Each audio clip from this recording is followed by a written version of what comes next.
अमिताभ बच्चन जी, आप कोई ना कोई कहानी सुनाते रहते हो अपने पिताजी का। एक कहानी आपने सुनाया था ना, जब मुझे जॉब नहीं मिल रही थी दिल्ली में, याद आया? दिल्ली में आपको जॉब नहीं मिल रही थी तो आपके दोस्त यारों ने बोला कि गलती हमारे माँ बाप की है जिन्होंने हमें पैदा किया, याद आया होगा। और आप गुस्से में घर गए और पहली बार अपने पिताजी के ऊपर बरस गए कि बाबूजी आपने मुझे पैदा ही क्यों किया।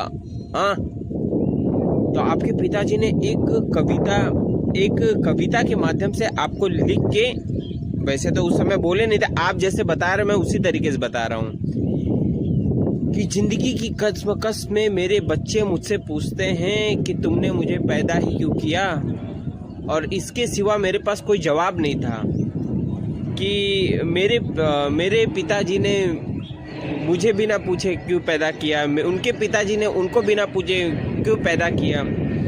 जिंदगी की इस दौर में संघर्ष पहले भी थी और आज भी है, शायद ज़्यादा। आप ही नई लेख बना के रखना और अपने बच्चों को पूछ के पैदा करना, ये आपने बताया था। तो मैं आपसे एक बात ये कहना चाहूँगा कि खाली बस अब पिताजी का यही सुनाओगे आप? खाली आप पिताजी की ज़मीन को नहीं बचाओगे, जहाँ पर आपके पिताजी ने जन्म लिया, जहाँ पर आपके पिताजी के पिताजी आपका पूरा परिवार खानदान रहता था, क्या वो गुम हो जाएगा? जहाँ पर आप कभी पैर भी नहीं रखे। ऐसे गांव वाले कहते हैं कि अमिताभ बच्चन जी कभी अपने पूर्वजों की ज़मीन पर नहीं आए। आखिर मैं आपके गांव का लड़का हूं, मैं आवाज़ उठाता हूं, अकेले होगा जो देखा जाएगा। आपके पिताजी कहते हैं ना कि मन का हो तो अच्छा, ना हो तो और भी अच्छा। ज़्यादा से ज़्यादा क्या होगा, आप नाराज़ हो जाओगे।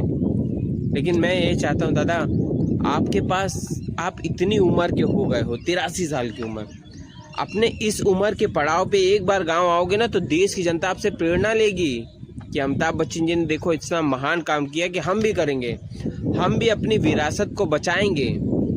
और एक नई आपके गांव वालों को रोजगार मिलेगा, आपके गांव वाले आपको जिंदगी भर याद करेंगे, हम याद करेंगे, हमारे बच्चे याद करेंगे, उनके बच्चे याद करेंगे। लेकिन जो होगा आपके ही करने से होगा। बाकी तो ये चले गए, ये देखिए इनका नाम अभी भी है, लोग जानते हैं, लेकिन धीरे धीरे सब भूल रहे हैं। ऐसे आपको भी लोग धीरे धीरे भूल जाएंगे।